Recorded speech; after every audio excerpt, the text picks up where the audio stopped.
Well, she's getting quite comfortable on the top of the podium. Summer McIntosh winning her third gold medal in Singapore. This one came in the women's 200-meter butterfly in a championship record and a Canadian record time of 2:01.99, just shy of the world record, and we have a ton to say about it. Brittany MacLean Campbell joined by Devin Heroux over in Singapore. Devin, I know this one was something special. I'm just going to throw it to you. What did you think of that race?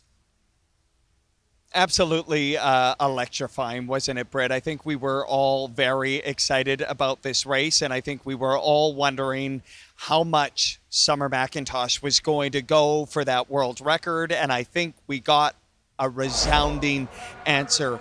In what world does a swimmer break the championship record, win a gold medal, look up at the clock, and everybody who watched that reaction, Britt, could read her lips. She was not happy that she didn't break the world record. 0.18 off of it. She went for it. 150 meters into the race, she was under world record pace. And Britt, I know we're going to get into a lot of this, but she did tell me after the race, if there was one mistake, and you have to swim a perfect race to break the world record in the 200 fly, if there was one mistake, it's that she took one too many breaths in the closing 15 meters. Look at she Fred's was holding her breath the whole too. way. There's Fred. Yeah, look at Fred. He's like that was a feeling here. It was crazy. Look at the McIntoshes. I think we were all doing that collectively. Just another magical night at the pool. But Summer McIntosh was fuming after this race. Well, I think it's such a good reminder, too, that she is only human. We're constantly seeing her achieve these things that have never been done before in the sport. And we have to kind of take a step back sometimes and think, you know what? She's just like all of us. And when she doesn't get what she wants or what she's hoping to achieve, she's going to be a little frustrated. So why don't we start there? Let's watch her interview with you right after the race. Summer, congratulations. It's a championship record, but I know you wanted more. Agonizingly close. Yeah, I mean, during that final, that's probably the best I've ever felt in a final ever. Felt absolutely incredible and so strong. And going to tonight, I knew I had the confidence from trials off the 2:02.2 that I could reach the world record. And that was my goal that me and my coach had this past month. And it was so close. And I know that the last 15 meters, I took an extra breath and I should have put my head down. But I mean, this is definitely going to fuel me for next season. So yeah, I mean, it leaves a little bit more fuel in the tank, I think, and really just trying to get closer and closer to that record, because if there's one world record that I've said that I wanted to break since the start of my career, it was this one, which I never thought I would even get close. So again, I have to be happy with the PB, but yeah, I mean, I was so close, so I think that's what upsets me a little bit. I can see you processing this right now. There aren't many people in the world, Summer, who would be as hungry as you. People are going to hear you say this and go, she's close, but that's what makes you great. Yeah, for sure. I mean, I'm one to celebrate the win, so I'm going to celebrate this. I mean, I'm 3 for 3 right now, and the goal's 5 for 5. So, I mean, I think everything happens for a reason, and this is definitely going to keep me very motivated, like I just said, training moving forward next season and trying to just get rid of that record. Couple quick ones. How are you enjoying this experience? So much pressure, so much hoopla around this drive for 5. Are you able to enjoy some of this? Oh yeah, for sure. The crowd's incredible. I think being the first event tonight was lots of fun. The crowd is super energetic, and feeding off that has really, really been helping me throughout my races, especially tonight, getting hyped for it. I mean, I'm just a little bit taken aback by that still. But yeah, still have to be happy with it, but you know I always want more no matter what. Okay, well, my biggest takeaway there, Devin, when she said, I've never felt better in a final, I had goosebumps, because that to me just means that Summer's hitting her taper right now. And I know with our analysis, we were way off with the times on the first 2 events, but I'm confident that maybe we're a bit closer. So I think it's envelope time with this women's 200 butterfly. We know she did not get the world record. We know very likely that we both might have a time under that world record mark, but let's take it away, because yeah, we were well off, Devin, but we're starting to slowly creep our way back in. And with that, Devin Heroux's prediction for Summer's 200 fly, 2:01.39. I can't even remember what I wrote. 2:01.39. Okay, so Devin is about 6/10 off, and then Brittany's prediction is 2:01.64. Okay, so I hate to tell you, Dev, but I'm pretty sure I'm winning. And there we have it, which, by the way, our producer does have the back end knowledge to put these times up in advance. I promise I'm not seeing them until I open the envelope with you, but we are a little bit off. You can see my times are in green, yours are in red. That means I am so far, for the three events, I've been closer than you, Dev. Does that keep you on your toes a little, or are you ready to make your comeback with these final 2 events? No, Britt, I'm all in on the 800 free. It's only ever been about the 800 free. So I'm going triple or nothing in the 800 free. And like you said, look out in that 800 free, because that is her next race. I would not want to be Katie Ledecky and the rest of the swimmers meeting Summer McIntosh after this experience. And I also got goosebump here in the arena when she said, I haven't felt this good in a final in my entire career. She said, I should have felt more tired than this. And I'm looking at her and I'm going, are you human? Yeah, it's staggering stuff. And you could see throughout our interview, I don't even know if she'll ever remember what she said to me throughout our entire conversation, because I think she was just running those numbers through her head. And I don't know if people saw this, but here in the arena, when they announced Summer and then said the time again, Britt, she gave this sort of like eye roll smirk, like, do you really have to say it again to remind me how close I was to breaking that world record? It's only going to fuel her. Imagine someone saying, after this performance, everything happens for a reason. You say that when you miss the podium, not when you're 0.18 off from the longest standing women's world record in the sport. It's staggering. It's not normal. You and I have said this for years. It was magical once again. And Dev, the other thing about this that I don't know if everybody understands is that her 200 fly, like, we talked about it in the semi. I was kind of hoping that she was going to give it a rip, and kind of for this exact reason. Not at all to say, you know what, I wish, and we can't look back and wonder what if. But this is kind of what we saw with Leon Marchand, right? He broke the world record on the semi, and then on the final, he could focus just on the win. And it gave him kind of 2 opportunities to give the time a go. And so all Summer wants right now is one more shot, because you think about this 200 fly and you think we're maybe going to have to wait until like long course season next year, which is what, Jan, Feb, by the time she tapers, probably April, May, June. This feels like a lifetime away. And it just is one of those things that it's just like, I wish I could have, like, she's thinking through every single thing she did differently in that race. She looked so strong in the water. And like you said, the fact that she felt so good, I think adds to this extra layer of what she can potentially do in the 8. We talked about the times not really lining up on the first couple days, but that's the beauty of a really long competition. I do believe she's starting to hit her taper. I do believe things are lining up for this 800 free, and we're going to continue to spend the next 48 hours until that race happens talking about what that matchup with Katie Ledecky is going to look like. Ledecky is one of the swimmers that's in great form here so far in Singapore as well. So things are getting real interesting. And for those at home that are curious, tomorrow will be the preliminaries of the 800 free. And then the final won't be until the following day. So for the distance events, they do get a little bit of a longer break between the prelim and the final. This is a new event in her calendar, though, so interested to see what she'll do in the prelims. I have a feeling she's going to take it nice and relaxed. She loves to do that when it comes to the prelims. So expect Ledecky to kind of potentially have that center lane, and hopefully they're beside each other, because Devin, is that not one of the most excited you've been for a race as that one approaches? Yeah, I'm already taking deep breaths and pacing around the media mix zone here regarding that race. Brett, I just want to say one thing. I think this is important because I've been on the pool deck with Summer for a lot of these international meets over the years.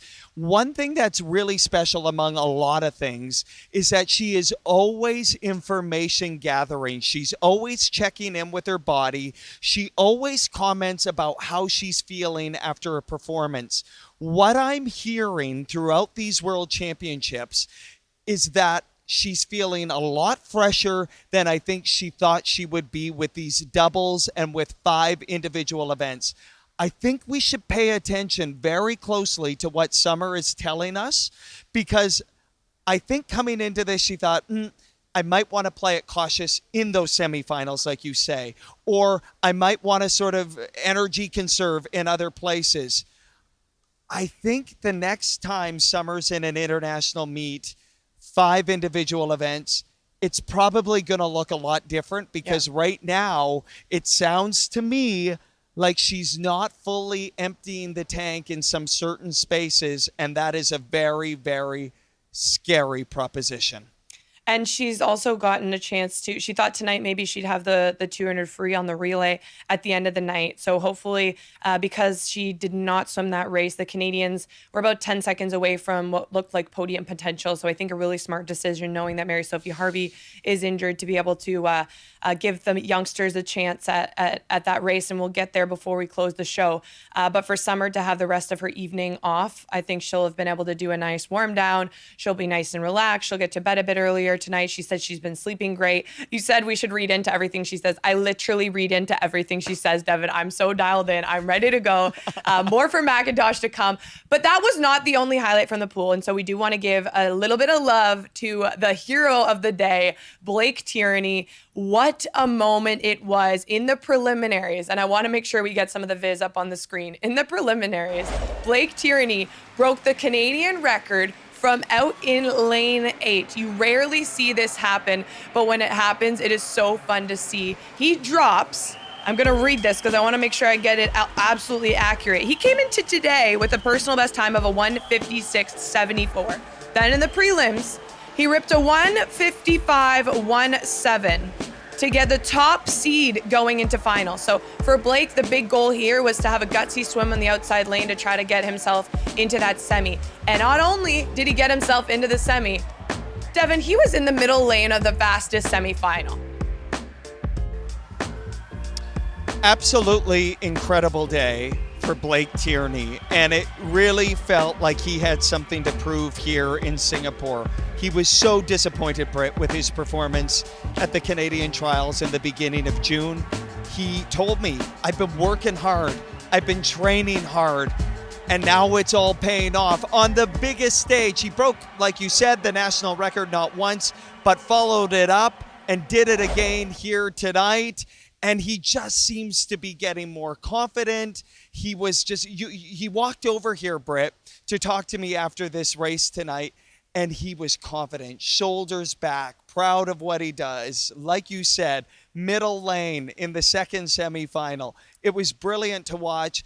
And then he gave a really beautiful interview about everything he's put into. So let's take a look at that. I don't know, I think this year I've been training really well. Trials didn't really go the way I wanted. I had a little bit of injury leading up to it, but you know, I'm so grateful for the opportunity to race here and finally show like how I've been working this year. And it's nice to see the training pay off. And I'm just super happy with the result there. You know, making a final. That's $2,000 guaranteed, so I'm really happy with that. Yeah, 2 Canadian records. You know, anytime you can go a Canadian record, that's awesome. So I'm super grateful for that. But yeah, we'll see what we can do in the final now. Get that bag. Blake Tierney focusing all on those dollar bills. That Canadian record time, 1:55.03. So not only did he break the record, like you said this morning, he also smashed it tonight again. 2 lifetime best times. It is so hard to get a lifetime best time. I hope we're learning throughout the week. But to be able to do it twice in one day is very, very unique. So congrats to Blake. That was so fun to see. He'll be moving on to the final. So that will be happening tomorrow morning. And hopefully we're recapping what is another Canadian record performance for Blake. It was so fun to watch him too tonight.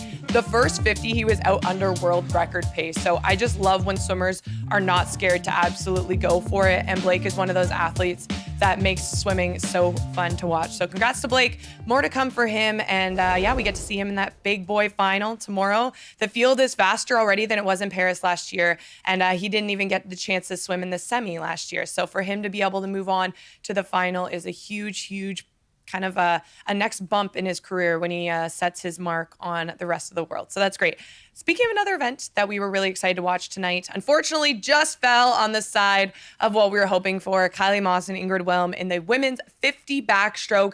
They've both been on the podium at Worlds before, and it is such a close race, Dev. That's really kind of my biggest takeaway. Nothing majorly went wrong for either of them, but it just comes down to 1/100th of a second. How was their energy when they came through the mix zone after?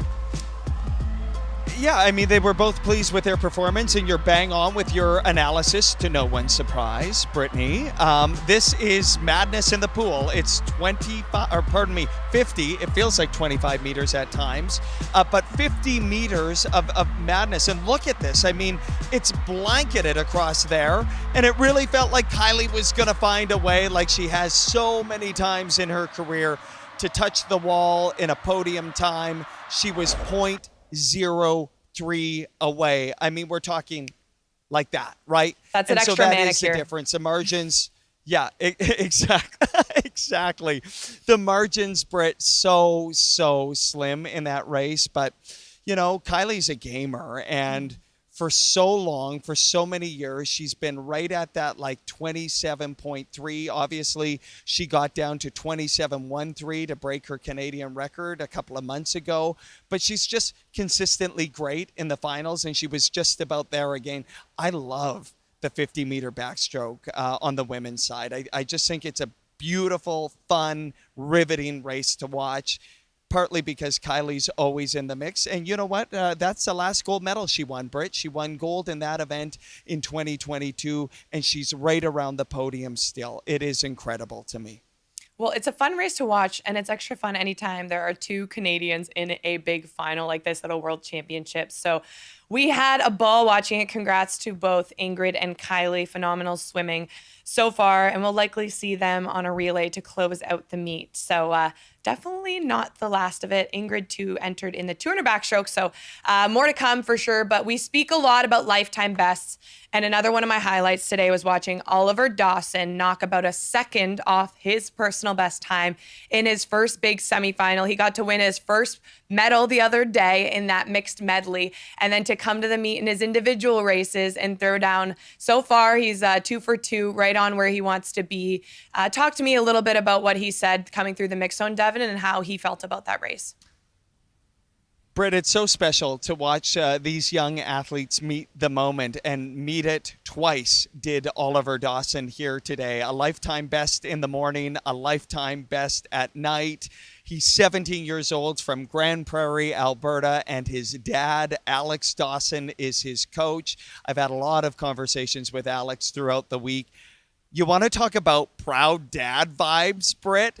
Alex is just beaming. He is wearing the Canadian gear. He is walking up and down the pool deck, and he is so proud of his son. It's beautiful stuff here, and he's his coach as well. So you can imagine he's doubly proud about the performances Oliver's putting forward. And so I talked to Oliver about all of this after a brilliant 200-meter breaststroke here tonight. Take a listen. Been waiting for it all season, you know, just over the past year. Just been training towards this moment. It's been pretty cool. It's arrived, and your dad's on the pool deck to see it all, and he is so proud. What has this journey been like? Oh, extraordinary. Something different. You know, not everybody has their coach be their dad, so to bring him along, it's amazing. That new PB for Oliver Dawson, a 2:10.32.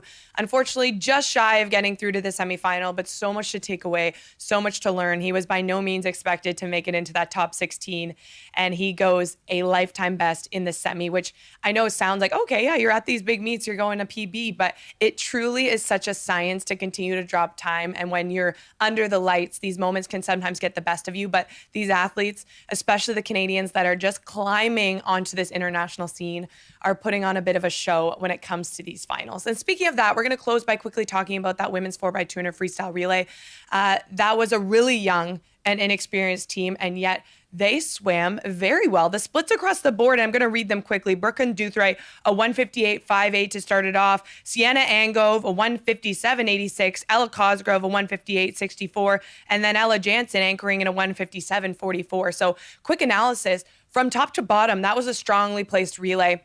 As I mentioned it earlier, they were 10 seconds away from the podium. This wasn't a realistic shot. China is just kind of taking over that likely third place position. But this is what we're looking for the future of Canadian relays, to be able to develop some of this young talent, give them the experience.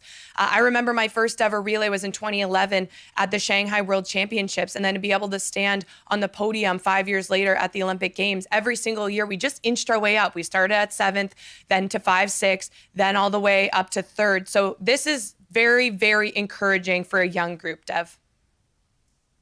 Yeah, Britt, and listen, like, huge, massive experience for these 4 women, and they were so thrilled to be competing in this race all together and do it twice today. So that was special. Obviously, the lineup changed a little bit on where people were placed. But the important thing about this is going to build, and we have no idea where this is going to lead to 3 years from now at LA 2028. They might find themselves on the Olympic stage in a 4x200 meter freestyle relay final. Or they might be stepping up into a morning swim to qualify Canada on these big stages. It's all about growing, evolving, getting these key moments. And I thought they held their own in this race here tonight. I think it was Sienna who told me in the post-race interview, I was racing the swimmer beside me, and I touched the wall before her. So I like some of those individual things that were happening during the race. They were trying to find little things within that race to bring out the best in themselves and one another. Mission accomplished for the Canadian quartet here tonight, Britt. Well, we love to see it. It's been so fun so far. We're 5 days down for the competition. We still have 3 full days of racing still to come. And with that, tomorrow is another big day in the pool for the Canadians. Josh Liendo and Elia Heroux, we've been teeing this one up for quite some time. They will have their 100 butterfly tomorrow. We're hoping this time tomorrow we'll be chatting about their semifinal. Their preliminaries will happen later tonight for us in Eastern, tomorrow morning for you over there in Singapore. And we're also going to get to see Josh double up tomorrow because he has the 50 freestyle. So a busy day for Josh Liendo. He was just shy of the Olympic podium in the 50 free event. He's been looking really strong so far on the relays this week, but he hasn't got a chance to contest in these individual races quite yet. So a big day for Liendo, 100 fly, 50 free. And Elia Heroux makes his kind of comeback after a few disappointing finishes to try to get on the podium in that 100 butterfly. Blake Tierney, though, gets to swim for that gold medal in the 200 backstroke. It's going to be a gutsy swim for Blake. We know it's always gutsy, but congratulations to him for getting there. It's been phenomenal so far. We've had fun covering it, Dev. 3 big days to come, like I said. Appreciate your energy, appreciate your time, and let's continue to buckle up. Buckle up. Thanks, Britt.